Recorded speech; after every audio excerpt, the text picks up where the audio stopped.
A stand against secrecy.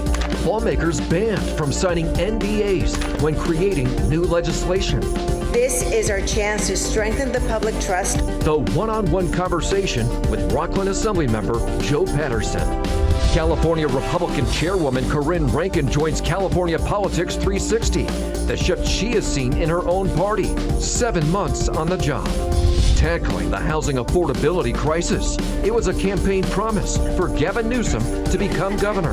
The reason we're at 3.5 million housing units as a goal is because that's what it will take to address the affordability crisis. Where California stands in reality.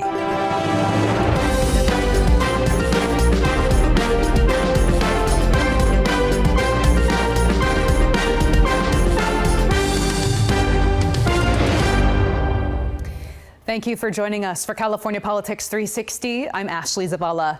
State lawmakers are now banned from signing non-disclosure agreements when they're deciding how to use taxpayer dollars or create state laws. Non-disclosure agreements are contracts that legally force people to keep information secret. The legislation is a direct result of my reporting over the past 2 years. I uncovered the state government has used NDAs or allowed special interest groups to use them on both the Capitol Annex project and the negotiation in the state's fast food worker wage law. Earlier this week, I sat down with an assembly member who wrote the NDA ban. Here's part of our conversation. Assemblyman Joe Patterson, thank you so much for joining California Politics 360. Thanks for having me. So first, this is our first sit down since Governor Gavin Newsom signed the bill that you wrote, AB 1370, to ban lawmakers from signing NDAs. Just what was your reaction when he signed it, and what drove you to introduce this bill? Yeah. Well, I wasn't really surprised that he signed it. I think it would have been a very hard bill to veto because it is, I think, just the average person. I mean, it's probably been the most popular bill I've ever done. I mean, I think people just generally don't believe that politicians or their elected officials should be signing non-disclosure agreements. So I wasn't really all that surprised, but you know this, I authored the bill because of reporting that you've done and KCRA did, and it was a shock to me that legislators could sign non-disclosure agreements. I already thought that that was against the law, and it may have been actually against the law, but the way our bill was written is actually created a crime if legislators do it. So now not only is it against the law, it's actually a crime. And it's incumbent upon local prosecutors essentially to consider the facts if a lawmaker does end up signing an NDA on legislation, right? Yeah, I think it'll be very clear. It'll be a clear crime, right? So, I mean, I don't think a bunch of legislators are going to end up in prison at all time. I think the most important part of the bill wasn't about creating the new crime. It was about sending the message that legislators cannot be signing non-disclosure agreements and to kind of restore the faith somewhat in government and of elected officials that they're not going to be doing that. Yeah, you mentioned the popularity of this bill. I mean, despite it quickly dying last year, I know a version of yours quickly died in the last legislative session. This sailed through the legislature, but still not a single Democrat would speak publicly about it, whether that was positively or negatively. I mean, it did pass unanimously overall, but just why do you think that is? I think maybe they felt like it was an attack on them or something, but your reporting at least indicated that perhaps these could have been used by legislators through various legislation or the Capitol reconstruction, and maybe that would make them shy away from commenting on it right now if there was a track record of that. But the few members that did speak on it, and it was only the chair of the Elections Committee when it went through, had mentioned that she had never signed one and wanted to be very clear with that, and I believe her. But you're right, nobody else has commented on whether they've signed one or not. With, I mean, the ban now in place, or will be in the beginning of next year, I mean, it applies to just state lawmakers for now. Lawmakers are obviously a significant part of the legislative process, but there are other players in this, lobbyists, staff, consultants, and then there's the executive branch. I mean, do you see a space where this ban could expand to some or all of those people? Yeah, absolutely. I think the most important is that elected officials aren't signing non-disclosure agreements. I think once you start talking to lobbyists, I still think there's an ethical issue there. I don't think they should be signing non-disclosure agreements pertaining to legislation either. However, elected officials, there's a moral, an ethical, and I think a public perception that you're not out there signing away the public's right to know what is going on.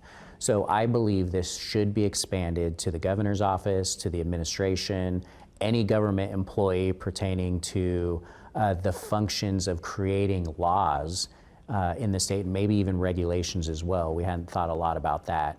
But in addition, one thing that I've seen really abused throughout California is when cities and local governments and the staff members there are signing non-disclosure agreements when it comes to developments or something. So you see this a lot in the Silicon Valley where certain companies want cities to sign non-disclosure agreements that they're going to put in a development in the middle of a city.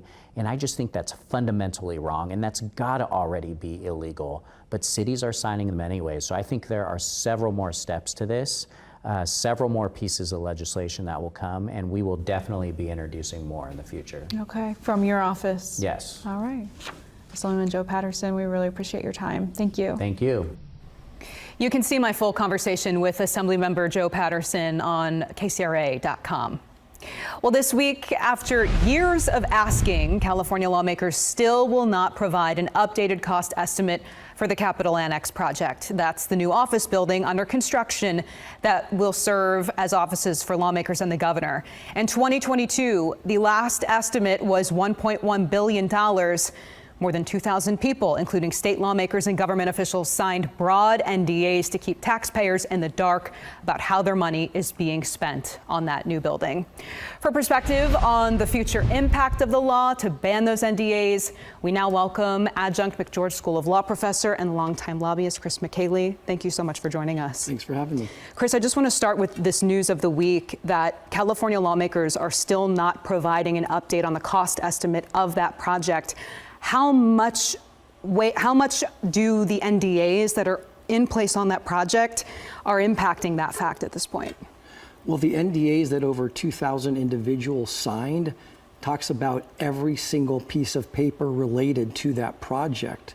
So it appeared to me, based upon my reading of the NDA itself, that it would preclude them from disclosing basically anything about this project. Do you see Assemblyman Patterson's bill preventing anything like this from happening again? Well, the positive aspect is that we do have some prohibition on NDAs, but it's only limited to legislation.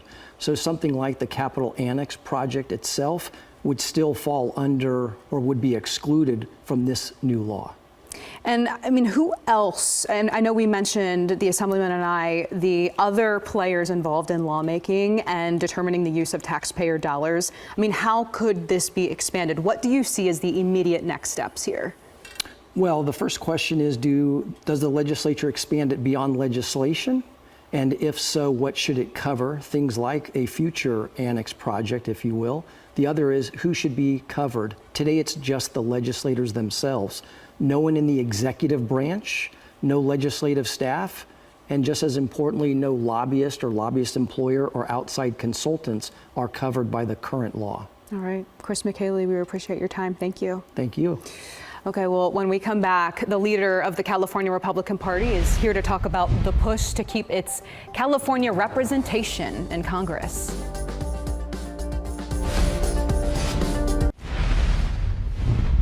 The California Republican Party saw a change in leadership this year. Corinne Rankin took over as party chairwoman. She joins us now, and we are so grateful for your time. Thank you so much for having me. So most Californians this week got their ballots for Proposition 50, the redistricting measure that California voters are being asked this year.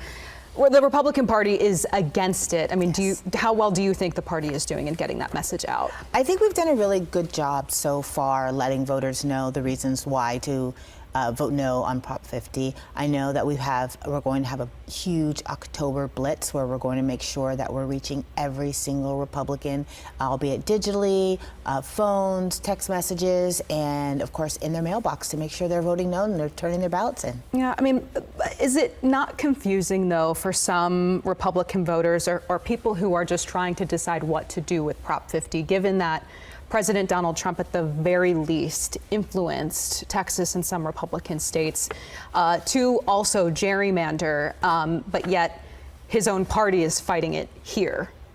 So you can't fix California. You know, many people in California think California is going in the wrong direction, and you're not going to be able to fix California by gerrymandering it. In fact, this will be the third time that the Independent Redistricting Commission is on the ballot for Californians. It was on the ballot in 2008 when voters created it. It was on the ballot in 2010 when voters decided to keep it and to expand it, and it's on the ballot yet again in California. So this is not the first time Californians have doubled down on the fact that we want an independent redistricting commission, and it's my goal is to make sure that voters triple down this time, send a strong message to Sacramento and tell them no, 3 strikes, you're out, and we're keeping our independence. But does the president make that goal harder, is my question. I don't know if he makes the goal harder. I think different rules for different states. So in Texas, they let their legislators draw their maps. In Californians, we decided in 2008 that we do not want our legislators drawing our maps. So I think it's sort of apples and oranges. I think that as Californians, it's important that we keep our constitutional right to an independent redistricting commission and not worry about what other states are doing. Shifting gears, I want to ask you about the news of the week. Katie Porter, Democratic candidate for California governor, went viral after threatening to end a CBS interview. And a clip was leaked of her berating her staff from 2021. Do you see any of this helping the Republican candidates who are already in the race at this point? I do. I think it gives, it'll certainly make people take a second look at what the Republican Party has to offer. And, you know, definitely I think it kind of cancels her out. You know, there's an old adage, if you want to know a person's character, give them power. And if that's the way she's behaving in interviews, I would hate to see how she acts as governor. Madam Chairwoman, we really appreciate your time. Thank you for stopping by. Thank you for having me. Thank you. Well, a key issue for California voters is housing. Governor Gavin Newsom had an ambitious goal to build more units. Where that stands.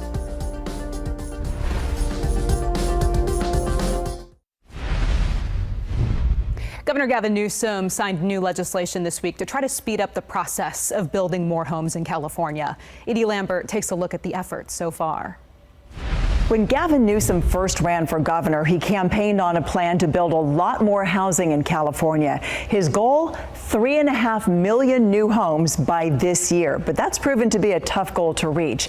Even with dozens of new laws aimed at streamlining the building process, the state is still falling far short of the governor's original vision. The U.S. Census tracks building permits for new private residential construction. So let's start in the year 2017. That's the year the governor set that housing goal. There were more than 114,000 permits issued that year. And you can see in the 7 years since then, the numbers really haven't changed all that much. Now, these housing permits are only about a quarter of what would have been needed for the governor to reach his goal.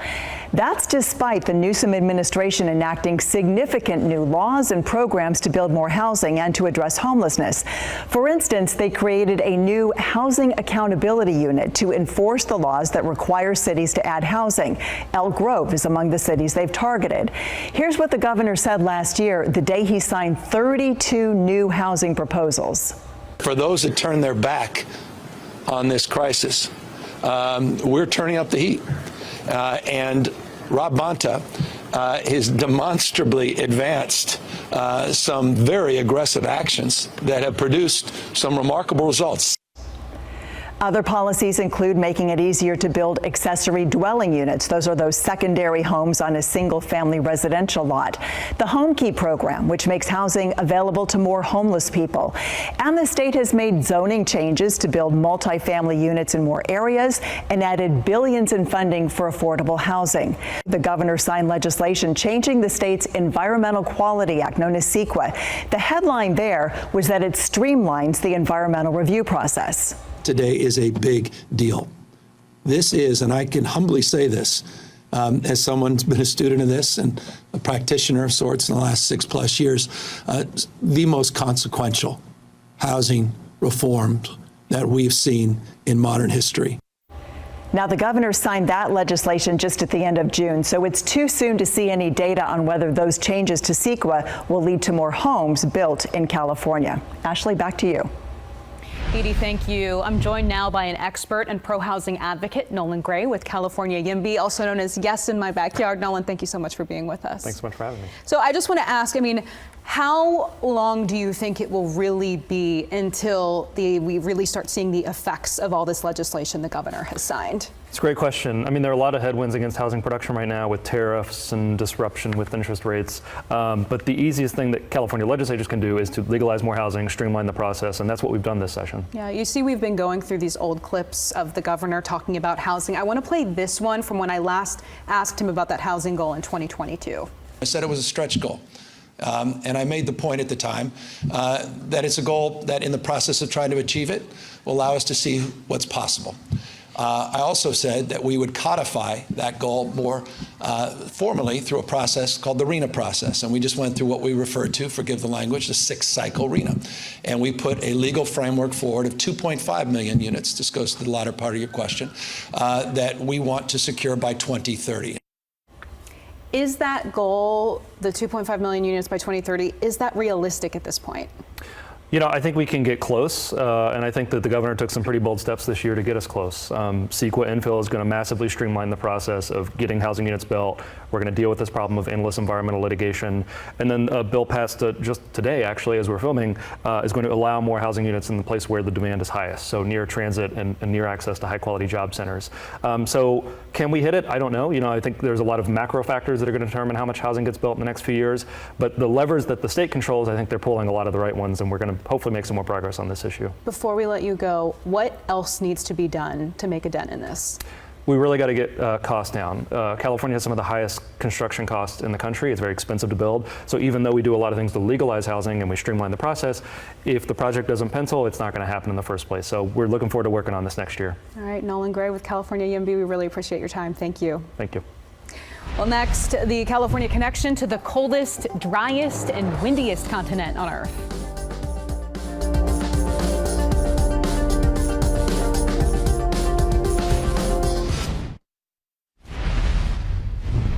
Next week marks 68 years since the first commercial flight from the U.S. to Antarctica. The Pan American flight left San Francisco on October 12, 1957, and made several stops before the flight landed in Antarctica 3 days later. This is a news clipping from the airline's monthly newspaper. It details the mission to bring 37 people to McMurdo Station. The flight was chartered by the Navy for Operation Deep Freeze, an operational and logistical support for the National Sciences Foundation scientific research activities in Antarctica. 30 years later, Californians got a first-hand look at life at McMurdo Station in Antarctica. Longtime KCRA reporter Tip Kendall joined a team of reservists from Travis Air Force Base on their journey to the South Pole. This is a land of extremes. It's the highest, it's the driest, it certainly is the coldest, it's the most treacherous, and it's also probably the most wondrous. And it was a rare sight for California news coverage, capturing video of penguins, seals, and glaciers, encapsulating the sights and wonders of the least populated continent. You can watch Kendall's reports right now on calpolitics360.com. Thank you for joining us for this week's California Politics 360. See you right back here next Sunday.